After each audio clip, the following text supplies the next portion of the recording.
Welcome to my channel, The Binge Eating Therapist. I'm Sarah, former binge eater turned psychotherapist, and my mission is to use this space to bring content to you to help you understand your struggle with food and break free from binge eating.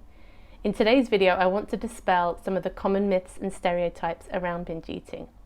If you're someone who struggles with binge eating, I think this will be pretty helpful because a lot of these I believed myself, even when I was right in the midst of my binge eating disorder.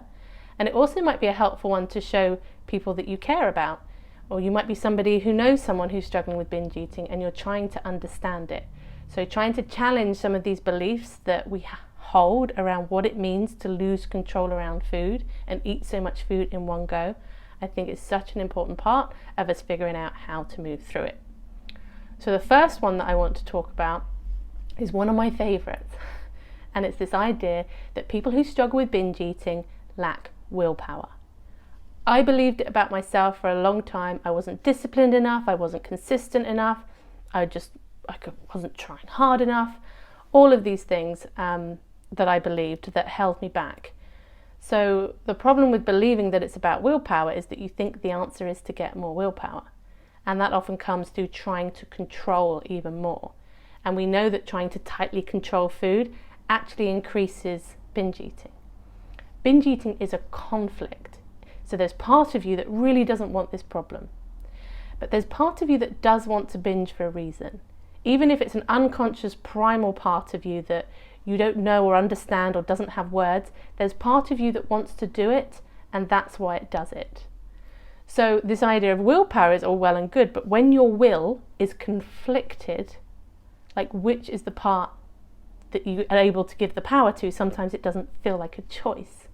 If you are in that situation where your mind is going, right, we're binging, and there's that feeling of inevitability, you have enormous willpower that's pushing you towards binging. We think that willpower should only be used to stop behavior, but willpower is also used to drive behavior. So I would say that someone who struggles with binge eating has as much willpower as anyone else, maybe even more. It's just that their will is conflicted. So they're being pulled in two different directions at once, and that can be a pretty uncomfortable, painful place to be. And myth number 2 that I want to talk about, and this one has come up because this week I did some filming with the BBC. They did a 7-minute segment on binge eating to raise awareness. Great. It wasn't brilliant, it could have been worse, but one of the things that really bugged me is about this myth, and it's this stereotype actually, that people who struggle with binge eating are only binging on quote unquote junk food. So this segment was just interspersed constantly with these dramatic, slow-moving pictures of fries and people eating burgers and donuts and all these really cliched foods.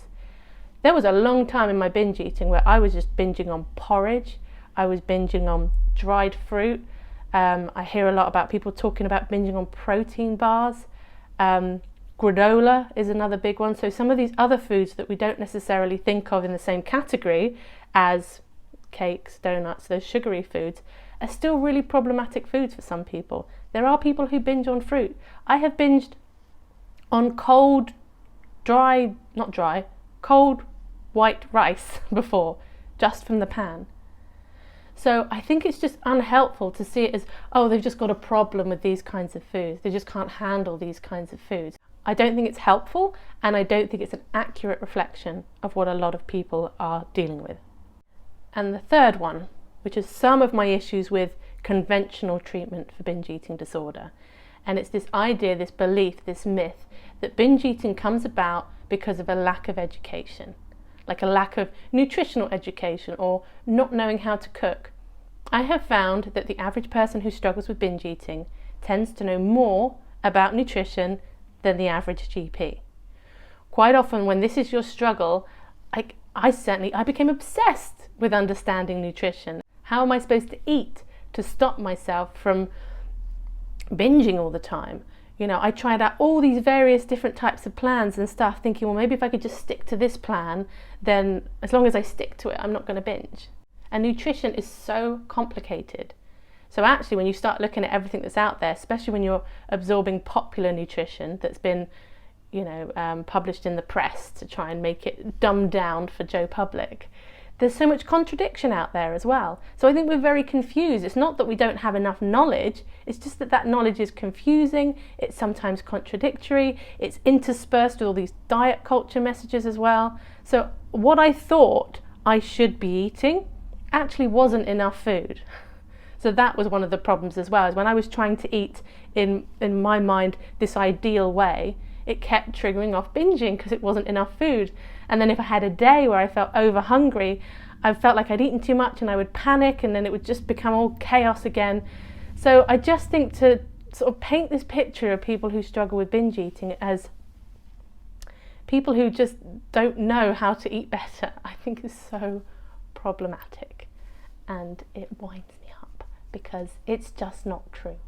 The next one, again, was one that held me back for a long time because I really believed it. And it's this belief that if they wanted to stop enough, then someone should be able to stop enough. Like, you clearly don't want it enough.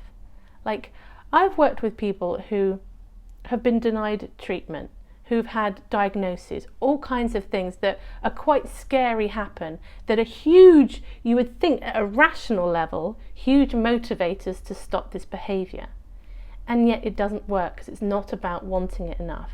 There's too much conflict going on, there's too much confusion going on, especially in those moments and those urges, because those urges feel so urgent that in the moment nothing else matters. So for a long time I was telling myself I'm not trying hard enough, like I just keep giving in, and all these stories that I had in my head about why I wasn't able to manage this problem with food were part of what was actually keeping me stuck. So this idea that we should be able to control everything we put in our mouths, we have these appetites and they're extremely strong survival drives that we're dealing with here. So when they become dysregulated, they do have the power to override our conscious control, regardless of how much we want for that not to be the case. And the next one is this idea that people who binge eat are always in bigger bodies. So I have worked with people who are conventionally, by society standards, slim or even thin, and they're still struggling with binge eating. And it's incredibly difficult to be taken seriously by the professionals. It is for anybody struggling with binge eating. But if you're in a smaller body, I've had people tell me how they've been told that they must be purging, that maybe they're actually anorexic and they're just, I don't know what, making up that they're struggling with binge eating. I don't know. People in their lives can't understand, because for some people who don't get what binge eating feels like, it can look like, well, what, you mean you can eat all this food and you don't gain weight? Isn't that the dream? Like, why aren't you delighted about that? But it's not necessarily about that. It's that sense of this loss of control. And there can be so much going on here. This could be absorption issues. It could be anything biological going on for some people. And it's just not being investigated because people don't understand. And the last one that I want to talk about is this idea that binge eating is about being greedy. I've had people come and they'll say to me, I think I'm just greedy. There's a voice in their head telling them that they must be greedy because they're binge eating. Well, if we think about what greed is, to me, when I think about greed, I think about pleasure and hedonism. You know, greed is about wanting more, you know, and wanting more than your share. It has a different, more malicious, I don't know if that's quite the right word, intention behind it. People who struggle with this stuff don't want to be struggling with this stuff. You know, if you had a choice and you could snap your fingers and get rid of your binge eating, wouldn't you do it?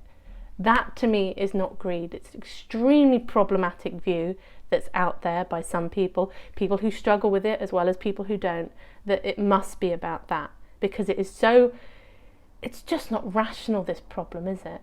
So people are trying to make a rational explanation of why people are behaving this way around food, and it's not, it's beyond that. I wanted to make this video because I just thought this is some of the stuff that I would want people to be more aware of when it comes to binge eating. When I looked at what the BBC did and thought to myself, oh, it's all very well to criticise, but what is it that I wanted from them? I wanted them to dispel some of this stuff, not to just confirm some of those stereotypes. So that's it for today. Thank you for being here, and I will see you on the next video.